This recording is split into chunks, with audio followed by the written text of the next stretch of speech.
Hari kedua turnamen ASEAN Individual Chess Championship tahun 2025 tidak berlangsung mulus untuk para pecatur Indonesia. Tercatat, hanya Gilbert Tarigan yang berhasil meraih kemenangan. Lawan Gilbert di game itu adalah pecatur tuan rumah bergelar kandidat master, yaitu Muhammad Laili. Pada kesempatan ini kita akan mengulas game itu. Permainan dimulai dengan D4 mengontrol petak center. Gilbert Tarigan mengeluarkan kuda ke petak F6. Ini adalah pendekatan hipermodern mengontrol petak center dengan perwira. Putih kemudian mendorong pion ke petak C4, memperkuat dominasi pada pion center. Dilanjutkan dengan E6, mempersiapkan gajah petak gelap untuk keluar. Di posisi ini, putih mengimbangkan kuda ke petak C3. Langkah ini mengizinkan Gilbert Tarigan memainkan gajah B4. Ini adalah Nimzo Indian Defense. Secara statistik, Nimzo Indian adalah pertahanan terbaik melawan pembukaan D4. Muhammad Laili selanjutnya mendorong pion ke petak G3, mempersiapkan gajah fianchetto. Lalu Gilbert langsung mendobrak petak center dengan pion C5. Setelah kuda F3 berkembang, pion B6, Gilbert juga mempersiapkan gajah fianchetto. Kedua pemain melanjutkan rencananya dengan menempatkan gajahnya pada posisi itu. Putih kemudian rokade mengamankan raja, lalu Gilbert pada posisi ini memutuskan menukar pion, menyerang kuda.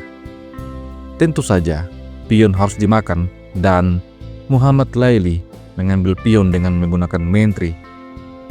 Apabila kuda makan pion, maka kemungkinan besar gajah fianchetto akan ditukar. Itulah alasan kenapa putih mengambil pion dengan main tree. Pada langkah selanjutnya, Gilbert menyimbangkan kuda sambil menyerang main tree, sehingga main tree mundur ke petak D3. Selanjutnya Gilbert rokade mengamankan rajanya. Lalu benteng diaktifkan ke petak D1. Gilbert Tarigan kemudian mengembangkan benteng ke petak C8, memberikan tekanan pada pion dari jauh. Oleh karena itu pion B3 didorong. Selain memperkuat struktur pion dengan langkah ini, putih juga mempersiapkan gajah fianchetto pada sayap main tree. Hitam langsung mendobrak dengan D5. Tantangan pertukaran pion, tetapi putih memilih untuk memainkan gajah fianchetto. Pion kemudian makan pion, menantang pertukaran main tree. Dijawab main tree makan pion, sehingga main tree hitam terancam. Olehnya itu, main tree ke petak C7. Di posisi ini, main tree putih terkena shadowing. Oleh karena itu, main tree lari ke petak H4. Selanjutnya, gajah A6. Mengancam mengambil kuda dan mendapatkan pion. Di posisi ini, putih memainkan langkah yang tidak tepat. Dia ingin menyelamatkan pion, sehingga mendorongnya ke petak E4. Menurut engine, hitam akan menjadi lebih unggul pada posisi ini. Gilbert Tarigan langsung memainkan gajah A3, langkah terbaik, menukar gajah fianchetto putih. Gajah makan, main tree makan gajah. Setelah main tree ke petak F4, kuda B4, ancaman pada kuda. Putih menyerang balik dengan pion E5, tetapi kuda F ke petak D5 mengancam main tree. Kuda makan kuda, kuda makan kuda. Main tree tetap terancam. Putih melarikan main tree kembali ke petak H4. Selanjutnya, Gilbert menyerang benteng. Benteng menyingkir ke petak E1, tetapi kuda masuk ke petak E2. Raja putih terkena skak. Apabila raja lari ke petak F1, maka ada langkah kuda makan pion. Sebuah kombinasi yang cukup berbahaya. Oleh karena itu, terpaksa raja pindah ke petak H1. Lalu Gilbert menyerang pion. Di posisi ini, putih memainkan menteri ke petak keempat, coba untuk menyerang kuda, namun menteri tetap makan pion. Posisi ini terlihat sederhana, namun cukup mengandung jebakan. Di posisi ini apabila putih coba untuk menyerang menteri, maka kuda akan makan pion, skak, dan juga menekan benteng.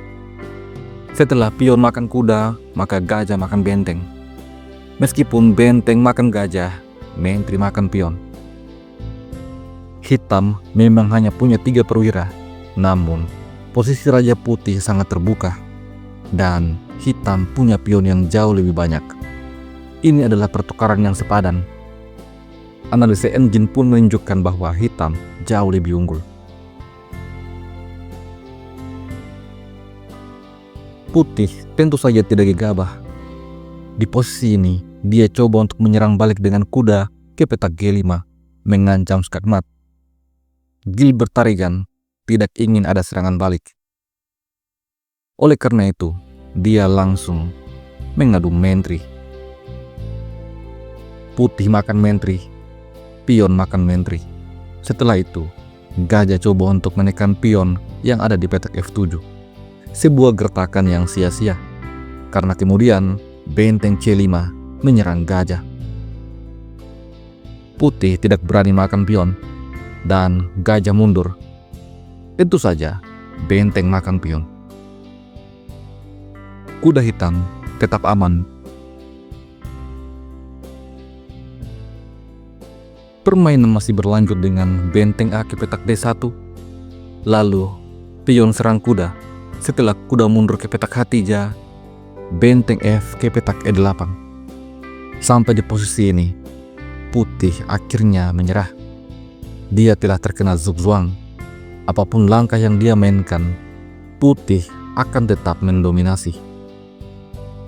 Sebagai contoh, jika di posisi ini, putih mendorong pion ke petak A4, maka ada balasan kuda G3, skak pun terjadi.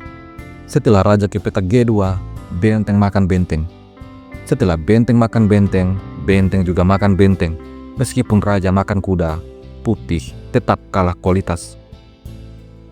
Bagaimana jika gajah makan kuda? Maka gajah akan makan gajah. Benteng terancam. Setelah benteng ke petak C1 misalnya, maka gajah F3. Skak pun terjadi. Raja lari, benteng makan benteng, benteng makan, benteng lagi-lagi makan benteng. Setelah itu, raja bisa ke petak F2, benteng kemudian skak, raja makan gajah, benteng makan pion. Putih lagi-lagi kalah secara kualitas. Dan kemungkinan terbaik adalah raja ke petak G2, tetapi kuda F4, skak. Setelah kuda makan kuda, benteng makan benteng. Kalaupun benteng ke petak D2, putih tetap kalah secara kualitas karena hitam punya 2 benteng. Selain itu, hitam punya pion yang jauh lebih banyak.